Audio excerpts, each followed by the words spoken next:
India में शायद ही कोई ऐसा घर होगा जहां पिडिलाइट के प्रोडक्ट्स यूज न किए जाते हो।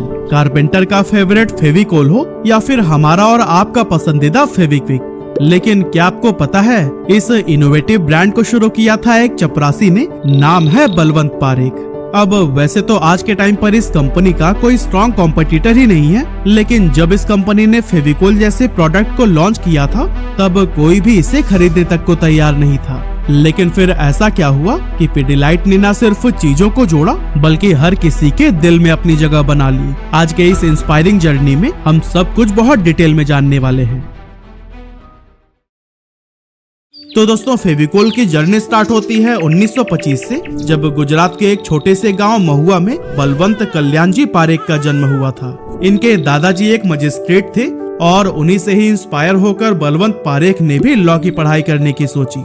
और फिर शुरुआती एजुकेशन कंप्लीट करने के बाद उन्होंने मुंबई के गवर्नमेंट लॉ कॉलेज में एडमिशन ले लिया। लेकिन दोस्तों, ये वो टाइम था जब देश पर ब्रिटिश रूल था और हर तरफ लोगों के ऊपर अत्याचार किए जा रहे थे, जिसकी वजह से हर देशभक्त के खून में आजादी की लहर दौड़ने लगी। और फिर बलवंत पारेख भी इस लड़ाई में कूद गए।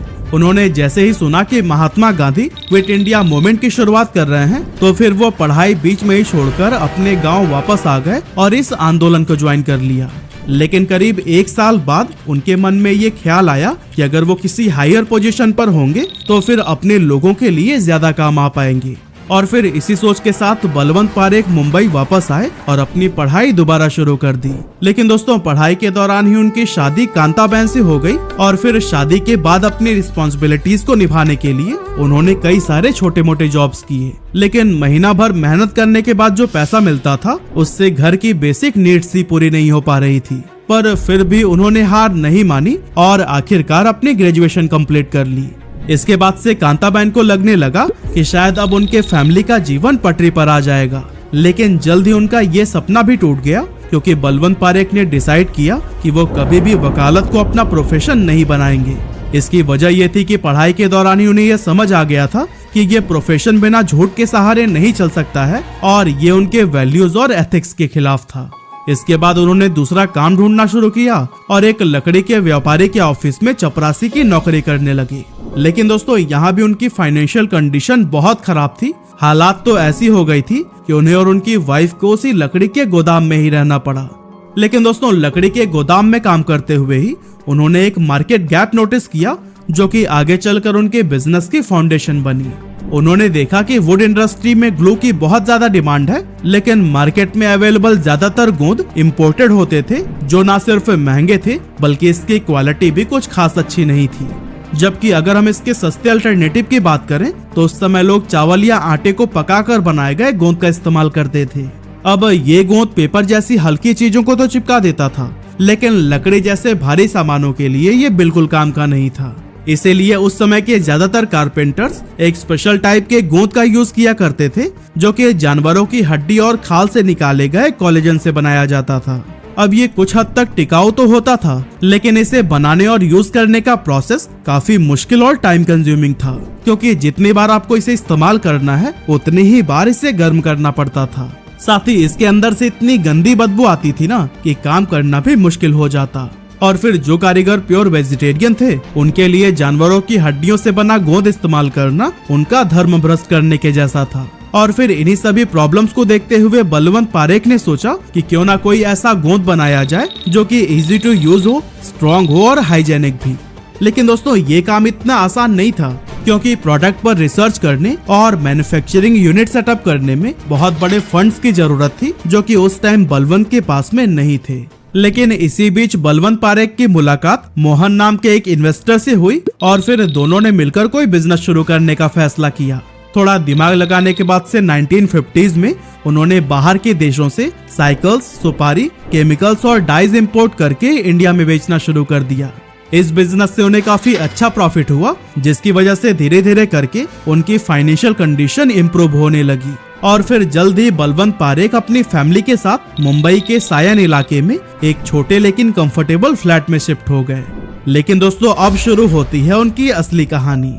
बलवंत पारेख ने केमिकल्स और डाइस के बिजनेस में गहराई से काम करना शुरू कर दिया और इसके लिए उन्होंने जर्मनी के एक कंपनी फेडको के साथ में पार्टनरशिप कर ली। हालांकि फेडको खुद केमिकल्स की मैन्युफैक्चरर नहीं थी, यह जर्मनी की एक बड़ी कंपनी हॉचेस्ट के लिए मिडलमैन का काम करती थी। मतलब कि हॉचेस्ट केमिकल बनाकर फेडको को देती और फिर फेडको उन्हें बलवंत पारेख को सप्लाई करता था। अब 1950s में भारत की टेक्सटाइल इंडस्ट्री काफी तेजी से ग्रो कर रही थी, इसीलिए डाइज और केमिकल्स की डिमांड भी बहुत ज्यादा बढ़ गई और फिर इसी बढ़ती डिमांड के चलते हॉचेस्ट ने इंडियन मार्केट से खूब प्रॉफिट कमाया।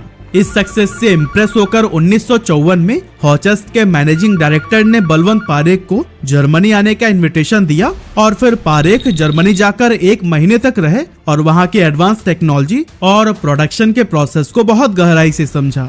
इसी टाइम उन्होंने देखा कि हॉचेस्ट एक खास किस्म का गोंद बना रही थी जिसका नाम था मोविकोल। ये ग्लू लकड़ी के कई सारी चीजों को जोड़ने के लिए यूज किया जाता था, जो कि टिकाऊ तो था ही, लेकिन इसे यूज करना भी काफी आसान था। यानी कि इसे ना तो गर्म करना पड़ता था और न ही जानवरों वाले ग्लू की तरह इसे घंटों पकाना पड़ता था। लेकिन प्रॉब्लम ये थी कि अगर बलवंत इस गोंद को भारत में इंपोर्ट करते तो इसका प्राइस बहुत ज्यादा बढ़ जाता, जिसे कि गरीब कारीगर अफोर्ड नहीं कर पाते और प्रॉब्लम वही की वही रह जाती। ऐसे में उन्होंने सोचा कि क्यों ना अपने उस सपने पर काम किया जाए जो उन्होंने कई सालों पहले देखा था, यानी कि भारत में ही खुद का ऐसा गोंद बनाना जो कि न सिर्फ किफायती हो बल्कि यहाँ के अलग अलग मौसम के लिए सुटेबल भी हो। इसी सोच के साथ उन्होंने जर्मनी में मोविकोल को बनाने के प्रोसेस को बहुत बारीकी से समझना शुरू किया और फिर भारत वापस लौटकर अपने भाई सुनील पारेख के साथ मिलकर इस तरह के ग्लू को तैयार करने में जुट गए। 1954 में उन्होंने मुंबई के जैकब सर्कल में एक छोटी सी फैक्ट्री लगाई और अपनी कंपनी का नाम रखा पारेख डाइकेम इंडस्ट्रीज। इसके बाद उन्होंने हॉचेस्ट से सीखी टेक्निक का यूज करते हुए भारत के लिए एक नया और स्वदेशी गोंद तैयार किया जिसका नाम रखा गया फेविकोल। यह नाम बेसिकली मोविकोल से ही इंस्पायर्ड था, जिसमें कोल का मतलब था 2 चीजों को जोड़ने वाला। 1959 में बलवंत पारेख ने फेविकोल को मार्केट में उतारा और फिर इसी साल उन्होंने अपनी कंपनी का नाम बदलकर पारेख डाइकेम इंडस्ट्रीज से पिडिलाइट इंडस्ट्रीज कर दिया। शुरुआत में फेविकोल को टेबल टॉप ग्लू के रूप में प्रमोट किया गया, जो कि स्पेशली फर्नीचर इंडस्ट्री के लिए एक परफेक्ट सोल्यूशन था। लेकिन ये बात लोगों को समझाना कंपनी के लिए बहुत मुश्किल होने लगा, क्योंकि ज्यादातर कारपेंटर्स और कारीगर ट्रेडिशनल ग्लू का इस्तेमाल करने के आदी हो चुके थे और उनका मानना था कि ये नए टाइप का ग्लू उनके ट्रेडिशनल ग्लू के जितना इफेक्टिव नहीं होगा। दूसरी तरफ बड़े कॉन्ट्रैक्टर्स और अमीर कस्टमर्स इंपोर्टेड एडेसिव्स को ही प्रीमियम क्वालिटी का प्रोडक्ट मानते थे और फेविकोल को एक लोकल और सस्ता प्रोडक्ट समझकर नजरअंदाज कर देते थे। अब क्योंकि पिडिलाइट के पास उस समय बहुत लिमिटेड रिसोर्सेज थे, इसीलिए बड़े लेवल पर टीवी या रेडियो एड्स करना पॉसिबल नहीं था। ऐसे में बलवंत पारेख ने एक नया तरीका अपनाया और ग्राउंड लेवल पर काम करना शुरू किया। वह छोटे दुकानदारों और कारीगरों से पर्सनली मिले, फेविकोल के फायदे समझाए और कारपेंटर्स को इसे यूज करने के लिए अवेयर किया। साथ ही इसके छोटे छोटे पैक्स को भी लॉन्च किया गया ताकि कम से कम बजट में भी लोग इसे खरीद सके।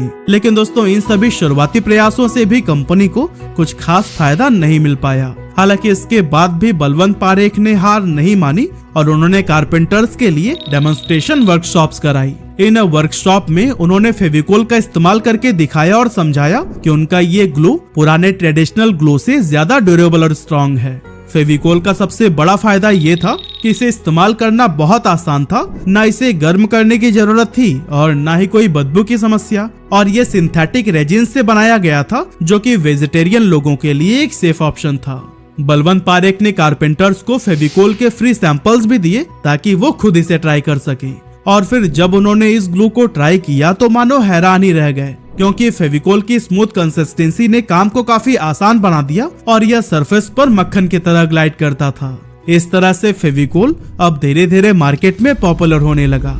लेकिन दोस्तों, प्रॉब्लम यहीं पर खत्म नहीं हुई, क्योंकि फेविकोल का शुरुआती फॉर्मूला सिर्फ लकड़ी पर ठीक तरीके से काम करता था। प्लास्टिक और मेटल जैसे चिकने सरफेस पर फेविकोल फेल हो जाता था। इसके अलावा भारत में जब ज्यादा गर्मी पड़ती थी उस टाइम पर भी ये अच्छे तरीके से काम नहीं कर पाता था। ऐसे में बलवंत पारेख ने सोचा कि अगर फेविकोल को एक रिलायबल और यूनिवर्सल एडिसिव बनाना है तो उसकी स्टेबिलिटी और वर्सेटैलिटी को इम्प्रूव करना होगा और फिर उन्होंने इस चैलेंज को एक्सेप्ट करते हुए R&D डिपार्टमेंट की नींव रखी और उसमें काफी सारा पैसा इन्वेस्ट किया। उन्होंने अलग अलग कारपेंटर्स और ग्राहकों से फीडबैक लिया और फिर इन फीडबैक्स के आधार पर फेविकोल के फॉर्मूला को न केवल पहले से बेहतर बनाया बल्कि अलग अलग जरूरतों को पूरा करने के लिए इसके कई सारे नए नए वेरिएंट्स भी डेवलप किए गए।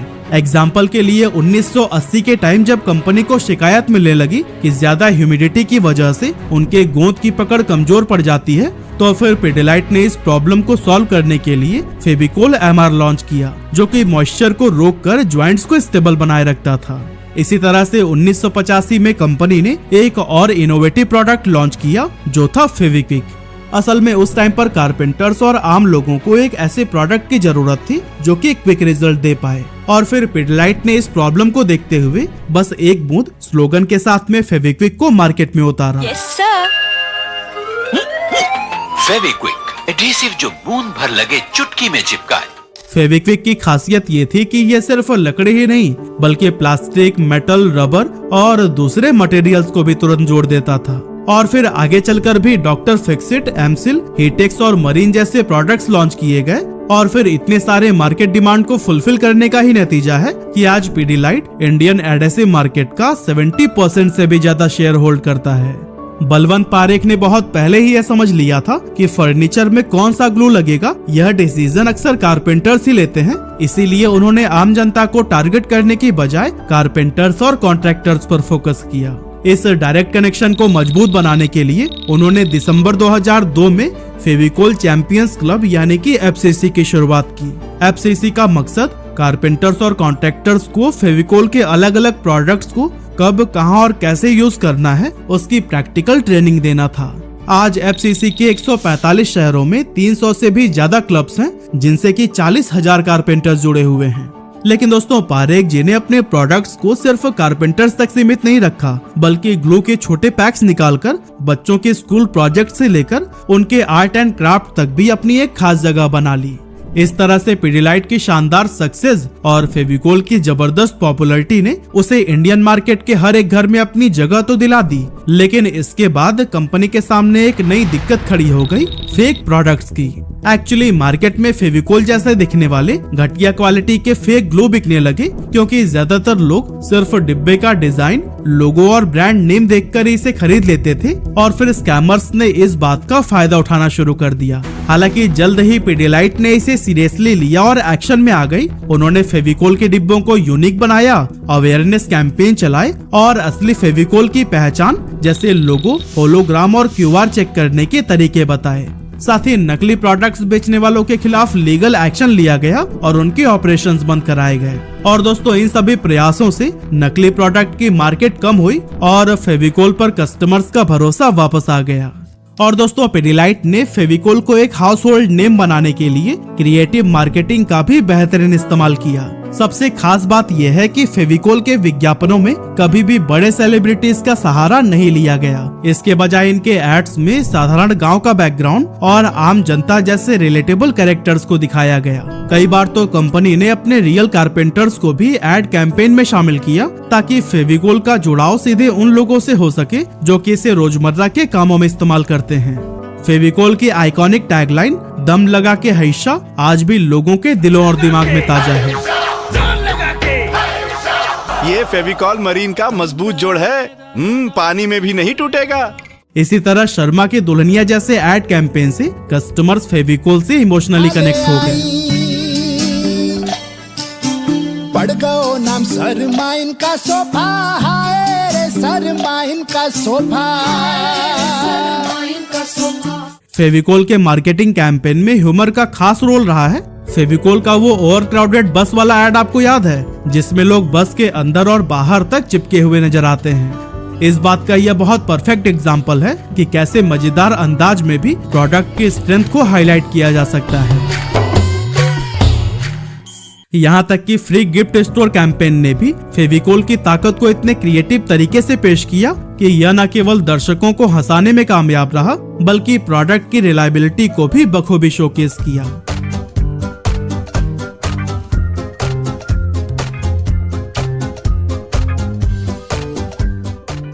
इस सब के अलावा पिडिलाइट की एक और खास स्ट्रैटेजी ये थी कि उन्होंने अपने कंपटीशन को कभी भी पनपने नहीं दिया। जब भी कोई कंपनी फेविकोल को कॉम्पिटिट करने की ट्राई करती तो पिडिलाइट उसे एक अच्छा ऑफर देकर एक्वायर कर लेती थी। जैसे कि साल 2000 में इसने एमसिल और मिस्टर फिक्सिट को एक्वायर कर लिया, तो वहीं 2004 में रॉफ और 2010 में वुडलॉक को। लेकिन दोस्तों अनफॉर्चुनेटली 25 जनवरी 2013 को फेविकोल मैन के नाम से फेमस बलवंत पारेख ने 88 साल की उम्र में इस दुनिया को अलविदा कह दिया। फिलहाल अगर आज की बात करें तो बलवंत पारेख की विरासत को आज उनके बेटे मधुकर पारेख और अजय पारेख पूरी शिद्दत के साथ आगे बढ़ा रहे हैं और उनके विजन और डेडिकेशन ने पिडिलाइट इंडस्ट्रीज को एक नई ऊंचाइयों तक पहुंचा दिया है। आज पिडिलाइट के प्रोडक्ट्स 80 से भी ज्यादा देशों में आपको मिल जाएंगे। साथ ही Bangladesh, Brazil, Egypt, Kenya, Sri Lanka, Thailand, UAE और यूएसए जैसे कई सारे देशों में इसने अपनी एडवांस मैन्युफैक्चरिंग फैसिलिटीज भी सेटअप कर ली है। आज पिडिलाइट फैमिली की नेटवर्थ $14.6 बिलियन है और वो फोर्ब्स इंडिया रिचेस्ट लिस्ट में 17वें नंबर पर आते हैं।